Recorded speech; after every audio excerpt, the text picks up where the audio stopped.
يا بني إنها إن تك مثقال حبة من خردل فتكن في صخرة أو في السماوات أو في الأرض حبة من خردل فتكن في صخرة أو في السماوات أو في الأرض يأت بها الله إن الله لطيف خبير يا بني أقم الصلاة وأمر بالمعروف وانه عن المنكر واصبر على ما أصابك إن ذلك من عزم الأمور ولا تصعد خدك للناس ولا تمش في الأرض مرحا إن الله لا يحب كل مختال فخور واقصد في مشيك واغضض من صوتك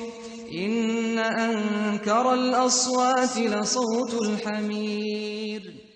لقمان نے یہ بھی کہا کہ بیٹا اگر کوئی عمل بالفرض رائی کے دانے کے برابر بھی چھوٹا ہو اور ہو بھی کسی پتھر کے اندر یا آسمانوں میں مخفی ہو یا زمین میں، خدا اس کو قیامت کے دن لاموجود کرے گا.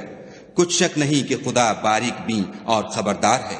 بیٹا نماز کی پابندی رکھنا اور لوگوں کو اچھے کاموں کے کرنے کا امر اور بری باتوں سے منع کرتے رہنا، اور جو مصیبت تجھ پر واقع ہو اس پر صبر کرنا، بے شک یہ بڑی ہمت کے کام ہے.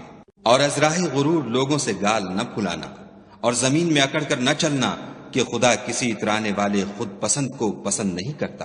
اور اپنی چال میں اعتدال کیے رہنا، اور بولتے وقت آواز نیچی رکھنا کیونکہ اونچی آواز گدھوں کی سی ہے، اور کچھ شک نہیں کہ سب سے بری آواز گدھوں کی ہے. And Luqman said, O my son, indeed, if a wrong should be the weight of a mustard seed, and should be within a rock or anywhere in the heavens or in the earth, Allah will bring it forth. Indeed, Allah is subtle and acquainted.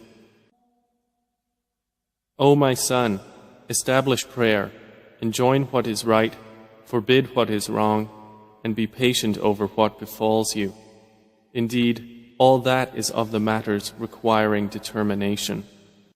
And do not turn your cheek in contempt toward people, and do not walk through the earth exultantly. Indeed, Allah does not like everyone self-deluded and boastful. And be moderate in your pace and lower your voice.